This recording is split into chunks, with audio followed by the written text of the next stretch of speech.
Hi everyone, welcome to my YouTube channel. आज जो हम पढ़ने जा रहे हैं वो है क्लास 11th और इसकी जो आज एक्सरसाइज हम करने जा रहे हैं वो है एक्सरसाइज 1.1। और इसका जो पहला क्वेश्चन है एक्सरसाइज 1.1 का जो पहला क्वेश्चन है वो है which of the following are sets, यानी कि हमें बताना है कि इनमें से कौन सा सेट है। लेकिन सबसे पहले जो हमने इंट्रोडक्शन दी है, हमें पता है कि सेट किसको हम कहते हैं। तो सेट का मतलब है it is a collection of well defined objects, यानी कि जो सेट होता है वो collection of well defined objects होता है। यानी कि वो सेट अगर हम यहाँ पे फिर से जब हम कहेंगे, अगर हम यहाँ पे कोई सेट बनाएंगे तो फिर जब इसमें जो एलिमेंट्स होने चाहिए वो सारे के सारे एलिमेंट्स इसमें मौजूद होने चाहिए, यानी कि इसमें से कोई भी एलिमेंट जो है या कोई भी ऑब्जेक्ट वो बाहर नहीं रहना चाहिए। तो तब हम कहेंगे कि ये सेट है। मिसाल अगर हम कहेंगे इसमें हम years months of the year लिखेंगे, मंथ्स ऑफ द ईयर, इसका मतलब जो भी मंथ्स ऑफ द ईयर जो है वो सारे के सारे महीने जो है वो इस सेट में है। तो तब हम कह सकते हैं कि ये पूरा सेट है। वरना अगर हमने कोई मतलब महीना जो है अगर हमने इस सेट में वो नहीं पाया तो इसका मतलब ये जो ये सेट है ये कंप्लीट सेट नहीं है। तो इसीलिए हम कहते हैं कि जो सेट की जो डिफिनीशन है वो है it is a collection of well defined object. तो यहाँ पे जो हमारा जो पहला पार्ट है क्वेश्चन नंबर 1 का वो है the collection of all months of a year beginning with the letter J, यानी कि हमें खाली बताना है,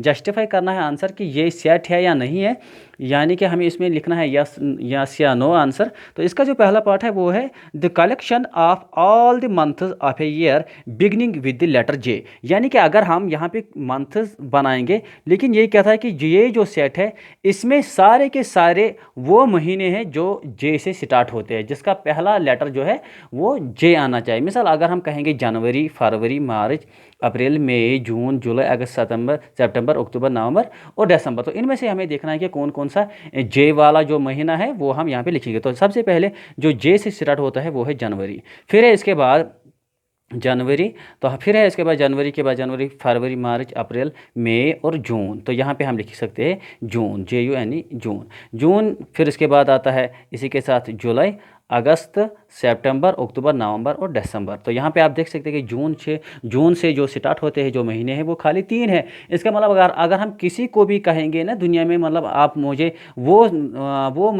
आप मुझे उस महीने का नाम बता दीजिए जो जे से स्टार्ट होता है, तो वो ज़रूरी सी बात है या तो वो जनवरी कहेगा या जून कहेगा या जुलाई कहेगा। इसका मतलब जो ये सेट है ये कंप्लीट है। तो कोई भी एलिमेंट जो है वो बाहर इसमें नहीं है, इसका मतलब जो ये सेट है ये कंप्लीटेड सेट है। तो इसमें आएगा आंसर यस, यानी कि ये जो ये सेट है ये कंप्लीट सेट है। तो ये इनकम्प्लीट सेट नहीं है यहाँ पे, क्योंकि कोई भी जो महीना है जो जे से स्टार्ट होता है वो इस सेट के बाहर नहीं है। तो इसका मतलब ये जो ये सेट है ये कंप्लीट सेट है। तो यहाँ पे हम देख सकते हैं जनवरी वो इसमें है, फरवरी, मार्च, अप्रैल, मई, जून वो इसमें है, जुलाई वो इसमें, अगस्त, सितंबर, अक्टूबर, नवंबर, दिसंबर वो जून से जे से स्टार्ट नहीं होते। इसका मतलब खाली जो जे से स्टार्ट होते हैं वो है खाली तीन महीने। तो 3 महीने इस सेट में है, इसका मतलब ये कंप्लीट सेट है। तो चलिए यहाँ पे हम दूसरा पार्ट देखेंगे। अब आप कहोगे सर यहाँ पे ये अगर क्या पता किसी ने यहाँ पे जे जो है जून या जनवरी या जून या जुलाई नहीं लिखा होगा तो फिर ये कैसे कंप्लीट सेट है। नहीं, जो हमारा जो पार्ट है वो कहता है the collection of all the months of the year beginning with the J, हर कोई वो साल जो स्टार्ट होता है जे से वो इस सेट में है। इसका मतलब ये जो ये सेट है ये जे वाला सेट है यहाँ पे हम कहेंगे। तो इसका मतलब ये जो ये सेट है ये कंप्लीट सेट है, इसलिए इसमें आंसर आएगा यस। तो चलिए हम इसका दूसरा पार्ट करेंगे, क्वेश्चन नंबर 1 का ही दूसरा पार्ट। यहाँ पे जो इसका जो दूसरा पार्ट है वो है the collection of 10 most talented writers of India, यानी कि the collection of 10 most talented writers in India, यानी कि अगर हम इंडिया में देखेंगे कि 10 ऐसे अफराद जो टैलेंटेड है, किसमें, जो टैलेंट राइटर है इस इंडिया में। तो हाँ, अगर हम यहाँ पे सबसे पहले अगर हम यहाँ पे सेट बनाएंगे फिर हम कहेंगे 10 मतलब आदमी है जो टैलेंटेड है, जो काबिल ज़हीन है, मतलब राइटिंग में। तो क्या हम वो जस्टिफाई कर पाएंगे कि इंडिया में ये 10 आदमी है जो मतलब जो काबिल है, राइटिंग में काबिल है। तो इसका मतलब ये जो ये सेट है ये इनकम्प्लीट सेट हो सकता है।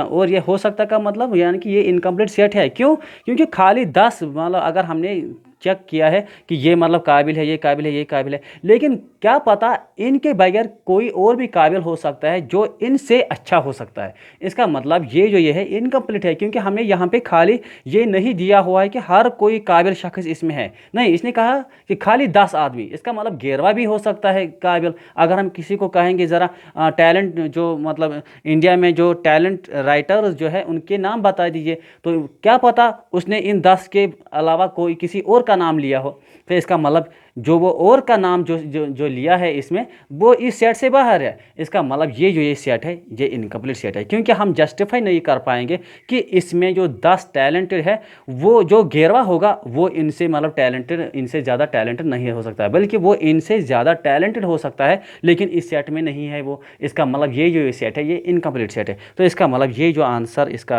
आंसर आएगा ये कंप्लीट सेट नहीं है, हम लिखेंगे नो, या हम लिखेंगे this is an incomplete set. तो चलिए इसका जो तीसरा पार्ट हम करेंगे वो हम दिखाने जा रहे हैं आपको। तीसरा पार्ट जो है वो है a team of 11 best cricket batsman of the world.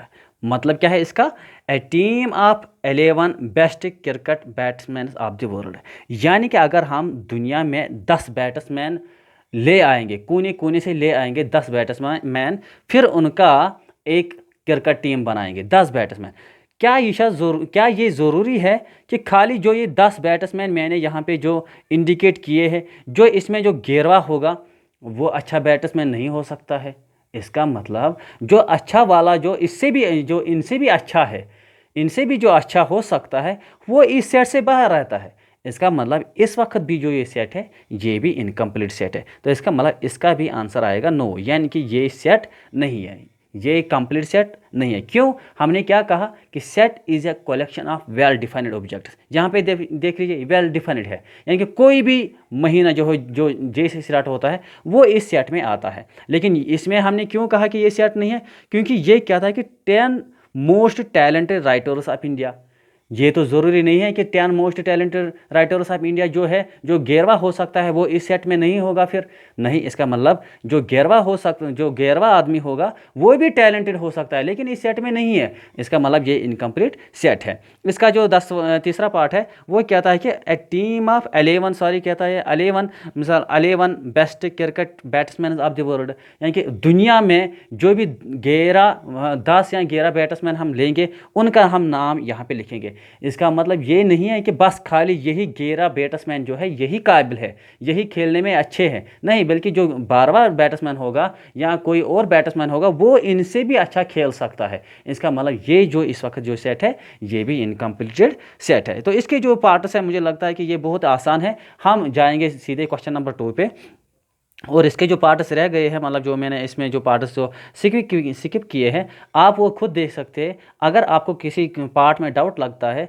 या आपको कोई पार्ट इसमें नहीं आ रहा है तो आप मुझे कमेंट करके ज़रूर बता दीजिए कि हमें सर ये पार्ट जो है हमें ये एक्सप्लेन कर दीजिए, तो हम उस टाइम आपको ये एक्सप्लेन करके दिखाएंगे और इसका पार्ट 2 उस टाइम आएगा। तो चलिए हम इसका क्वेश्चन नंबर 2 करेंगे, जो कि है क्वेश्चन नंबर 2 जो है वो है let A is a set. ये कहता है कि यहाँ पे हम पहले क्वेश्चन नंबर 2 लिखेंगे। यहाँ पे मैंने क्वेश्चन नंबर 2 लिख लिया है, जो कहता है कि let A is equal to 1 2 3 4 5 6 insert the appropriate symbol. अब हमें क्या करना है, इसमें हमें अप्रोप्रिएट सिंबल लगानी है। सिंबल क्या लगानी है, ये सिंबल है और ये एक सिंबल है। तो इन सिंबलों का नाम क्या है, इसको कहते हैं हम बिलोंग्स, इसको कहते हैं डज नॉट बिलोंग, यानी कि हम इसको कहते हैं एप्सिलॉन भी, या इसको भी कहते हैं एप्सिलॉन। लेकिन इसका नाम मैंने इंट्रोडक्शन भी आपको बताया कि इसको हम कहते हैं कि ये बिलोंग्स के साथ लगता है और ये डज नॉट बिलोंग के साथ लग जाता है। तो इसका जो पहला पार्ट है वो कहता है कि आप ये जो सिंबल है आप इनको इंसर्ट कीजिए स्पेस में, यानी कि यहाँ पे अगर 5 है,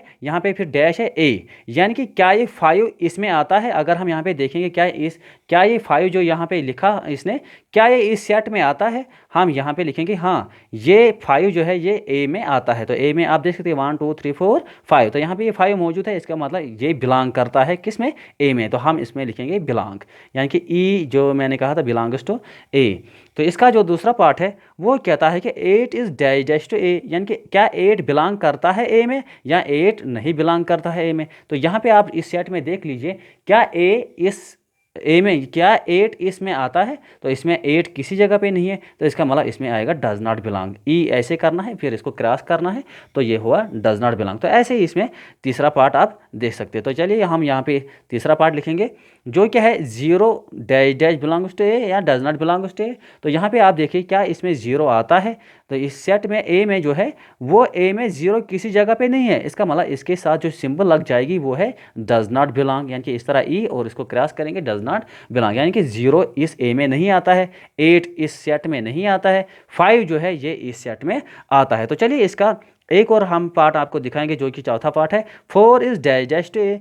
क्या 4 बिलोंग करता है ए में या 4 बिलोंग नहीं करता है ए में। इसका मतलब यहाँ पे हम देख सकते हैं, अगर यहाँ पे ए है तो यहाँ पे 4 जो है वो यहाँ पे मौजूद है। आप देख सकते हैं मैंने टिक लगा के यहाँ पे लिखा है कि यहाँ पे जो 4 वो मौजूद है, इसका मतलब 4 बिलोंग करता है इस सेट में, तो इसके साथ ये ई एप्सिलॉन लग जाएगा। तो इसका मतलब 4 बिलोंग्स टू ए या 4 बिलोंग्स इन ए। तो इसके जो पार्ट्स है वो आपको ऐसे ही होमवर्क रहेंगे। तो चलिए इसके बाद मैं आपको क्वेश्चन नंबर 3 भी दिखा देता, लेकिन मुझे पता है कि मैंने इंट्रोडक्शन में आपको ये बताया नहीं कि सेट बिल्डर फार्म और रोस्टर फार्म जो है वो क्या होता है, सेट बिल्डर फार्म और रोस्टर फार्म।